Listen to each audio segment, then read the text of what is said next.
वक्त हमारी मौजूदगी मजनू का टीला की उस बस्ती में है जहां पर कुछ विस्थापित पाकिस्तानी हिंदू यहां पर रहते हैं, लेकिन इनके मन के भीतर एक नाराजगी है, नाराजगी सीमा हैदर को लेकर। लेकिन फिलहाल जो बड़ी खबर निकलकर सामने आ रही है इस वक्त, आपको बता दें कि सीमा हैदर को नोएडा पुलिस ले गई है। लगातार उससे पूछताछ की जा रही थी और सादे वर्दी में अचानक सचिन के घर में, जहां पर वो किराए में रह रहे हैं रबुपुरा में, वहां पर पुलिस पहुंचती है और सीमा हैदर को फिलहाल वो अपने साथ ले गई है। इस वक्त की बड़ी खबर हम आपको बता रहे हैं न्यूज़ 18 के जरिए, देखिए किस तरीके से एक एक कड़ी जोड़ने की कोशिश यहां पर की जा रही है कि क्या सीमा कोई स्वांग रच रही है, क्या ये असल में कोई सीमा ही है जो अपने दीवानगी का इस तरीके से स्वांग रचती हुई यहाँ पर पहुंची, या कोई बड़ी साजिश को ये अंजाम देने के लिए भारत पहुंची है। तो कई पहलू हैं इसके, इनको जोड़कर देखा जा रहा है और पुलिस लगातार शक के घेरे में सीमा को ले रही है। सीमा के अलावा सचिन से भी लगातार पूछताछ हो रही है, लेकिन इस वक्त की जो बड़ी खबर निकलकर सामने आ रही है वो आपको बता दें कि रबुपुरा इलाके में पहुंची पुलिस और उसके बाद सीमा को कुछ उससे पूछताछ की गई, फिर उसके बाद सादे कपड़ों में ही वहां से सीमा को पुलिस ले जाती है। फिलहाल पुलिस स्टेशन में उसको रखा गया है और आगे की जो पूछताछ है वो लगातार की जा रही है क्या कि आखिर कब उसने संपर्क साधा सचिन से, कैसे कैसे कब उससे बातचीत हुई। इस वक्त हम सचिन और सीमा हैदर की घर के ठीक बाहर की उस गली में है। इस गली में अमूमन रोजाना भीड़ रहती थी, लेकिन अब सन्नाटा पसरा हुआ है। अब दो जवान जो हैं वो यहाँ पर एटीएस की टीम बताई जा रही है कि या तो ये एटीएस है या फिर एसटीएफ की टीम है। ये जानकारी अभी तक ये नहीं मिल पाई कि ये कौन लोग हो सकते हैं, लेकिन ये साफ तौर पर है कि पुलिसकर्मी है। और ये वजह इसलिए यहाँ पर सामने आई है, ये पुलिसकर्मी इसलिए दिखाई दे रहे हैं क्योंकि यहाँ पर जांच को लेकर काफ़ी सवाल उठ रहे थे कि यहाँ पर जांच में, क्योंकि दूर दूर तक आपको यहाँ पर तस्वीरों में दिखाई देगी भीड़ आज बिल्कुल नहीं है, लेकिन यहाँ पर टीमें जाँच के लिए पहुँची हैं। ये टीम के जो नुमाइंदे हैं वो बाहर खड़े हैं ताकि यहाँ पर लोगों की भीड़ ना हो, क्योंकि सीमा हैदर जिस तरह से पाकिस्तान से आई है, पाकिस्तान से आने के बाद वहां से आने के बाद से ही लगातार सवाल जवाब हो रहे थे और इसी वजह से उसके जितने भी बयानबाजी आ रही थी उसको लेकर जांच की जा रही थी।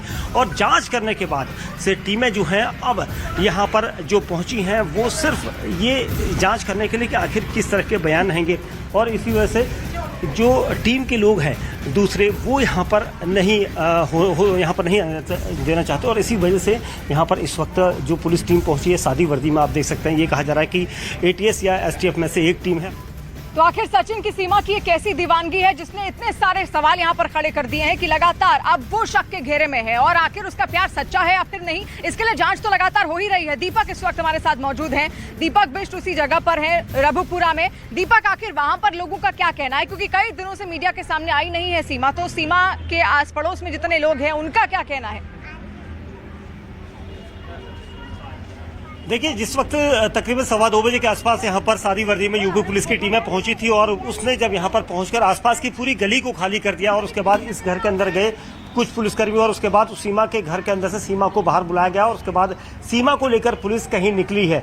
किस जगह पर ये पूछताछ करने के लिए निकली है ये नहीं बताया जा रहा, लेकिन ये माना जा रहा है कि यूपी एटीएस की टीम यहाँ पर पहुंची थी और सीमा हैदर का दरवाजा खटखटाकर उसे बाहर बुलाया गया था, जिसके बाद सीमा आई और इस गली से यहाँ से बाहर की तरफ सीमा को लेकर गए हैं। ये नहीं पता कहाँ लेकर गए क्योंकि मीडिया कर्मियों को रोक दिया गया था और घर से बाहर निकलती बाईं तरफ ये गली जो जा रही है आपको इस गली में लेकर के, ये माना जा रहा है कि या तो वो किसी घर में पूछताछ कर रहे हैं या फिर गाड़ियों में पीछे की तरफ से गाड़ियों में बिठाकर उसे यहां से दूर ले जाया गया है जहां पर आराम से उससे पूछताछ की जा सके। क्योंकि आज सुबह से ही ये कयास लग रहे थे, न्यूज़ 18 इंडिया ने ये भी बताया था खबर में कि आज एटीएस की टीमों को जांच सौंपी गई है और एटीएस के कभी भी यहां पर पहुंच सकती है और इसी वजह से ये माना जा रहा है कि यूपी एटीएस की टीम यहां पर पहुंची थी और इस गली से होकर ये सभी उन लोगों के साथ लेकर उसे चली गई है। हालांकि सचिन कहां पर है ये पता नहीं चल पा रहा, लेकिन लगातार यहाँ पर सक्रिय है, किस तरीके से एक्टिव मोड में तमाम जो जांच एजेंसियां हैं वो लगातार यहाँ पर काम कर रही है। दीपक, आपके पास वापस लौटेंगे, लेकिन लगातार सीमा को अब शक के घेरे में लिया जा रहा है, साथ साथ सचिन को भी शक के घेरे में लिया जा रहा है। दो तस्वीरें हम आपको दिखाते हैं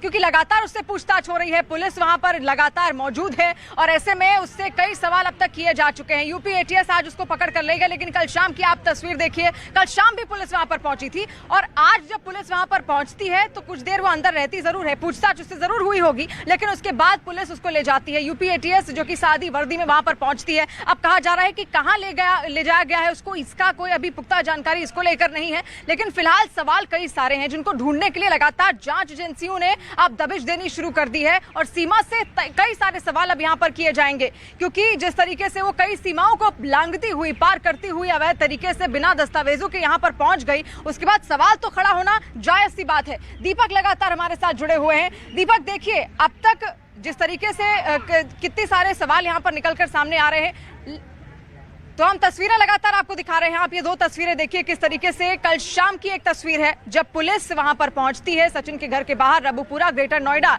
जहां पर सीमा इस वक्त निवास कर रही है। लेकिन कानूनी प्रक्रिया क्योंकि उस पर लगातार चल रही है, तो ऐसे में अब ये कहा जा रहा है कि वो अपना निवास स्थान छोड़कर नहीं जा सकती। लेकिन इस बीच एक और बड़ी खबर आपको बता दें, जो हमला कल वहां पर हुआ है पाकिस्तान में, घोषपुर में, सिंध का ये इलाका है और सिंध में कई मंदिर है। कहा जाता है कि 20 से भी ज्यादा मंदिर यहाँ पर हैं। और इससे पहले हमने देखा किस तरीके से धमकियां भी लगातार सीमा के लिए दी जा रही थी कि अगर सीमा को वापस पाकिस्तान नहीं भेजा गया तो कुछ ही दिनों में वहां पर जितने भी अल्पसंख्यक हिंदुओं के मंदिर हैं उन पर आक्रमण किया जाएगा, उन पर हमला किया जाएगा। और ऐसा होता हुआ भी दिख रहा है। लेकिन यहां पर शक सीधे सीधे आईएसआई पर जा रहा है, जो कि आतंकी संगठन भी है पाकिस्तान का। और ऐसे में अब कहा जा रहा है कि यह हमला हो सकता है उसी के द्वारा प्रायोजित हो, उसी के द्वारा करवाए गए हो, क्योंकि यहाँ पर रॉकेट लॉन्चर से किस तरीके से हमला किया गया वो हम सब ने देखा। और 30 से भी ज्यादा हिंदू ऐसे हैं जिनको कहा जा रहा था कि बंदी भी बनाया गया है। तो ये पूरा हमला आईएसआई का हो सकता है, आईएसआई की एक बड़ी साजिश हो सकती है। अगर सीमा किसी भी तरीके से जासूसी करने यहाँ पर पहुंची है अपना दीवानगी का स्वंग रचकर, तो उसकी तो जांच हो ही रही है। लेकिन हो सकता है कि आईएसआई ये ध्यान यहाँ पर भटकाना चाहती हो। तो इसलिए बड़ी खबर इस वक्त हम आपको दिखा रहे हैं, आईएसआई किसी भी तरीके से भारत का ध्यान भटकाना चाहती है। सीमा हैदर केस में जिस तरीके से जांच एजेंसियां लगातार सक्रिय हो गई हैं, चिंता पाकिस्तान की भी बढ़ गई है, क्योंकि पाकिस्तान लगातार उसकी ओर से भी अलग तरीके की जांच की जा रही है। और उसकी ओर से कहा जा रहा है कि इतनी सारी जो सीमाएं लांघकर सीमा गई थी वो केवल एक भारतीय नागरिक से मिलने गई थी। ओपी तिवारी इस वक्त हमारे साथ फोन लाइन पर भी जुड़ रहे हैं। ओपी, और क्या जानकारी मिल रही है?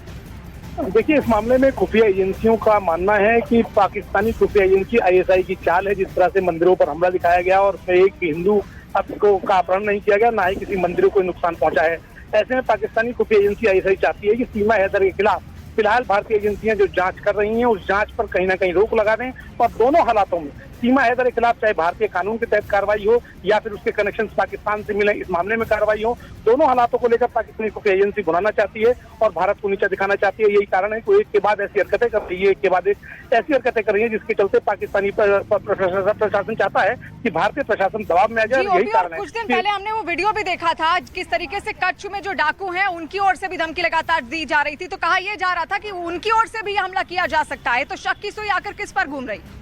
देखिए, खुफिया एजेंसियों का मानना है कि पिछले दिनों पाकिस्तानी फौज ने खुद दावा किया था कि उसने डाकू के गिरोह के खिलाफ बड़ी कार्रवाई की और बहुत सारे डाकू को या तो गिरफ्तार कर लिया है या मार दिया गया है। और जो वीडियो सामने आया था उसके बारे में सीमा हैदर से सूत्रों के मुताबिक जब पूछताछ की गई तो उसने इस बात को कबूल किया कि उसके गांव के लोग हैं और उनमें से कई लोग डकैती के धंधे में थे, लेकिन उनमें से एक्टिव डकैत एक भी नहीं था। फिलहाल यही कारण है कि इस मामले की जांच पर एंटी टेररिस्ट स्क्वाड को सौंपा गया है और पाकिस्तानी खुफिया एजेंसी नहीं चाहती कि एटीएस या कोई और एजेंसी इस मामले में कोई जांच करे।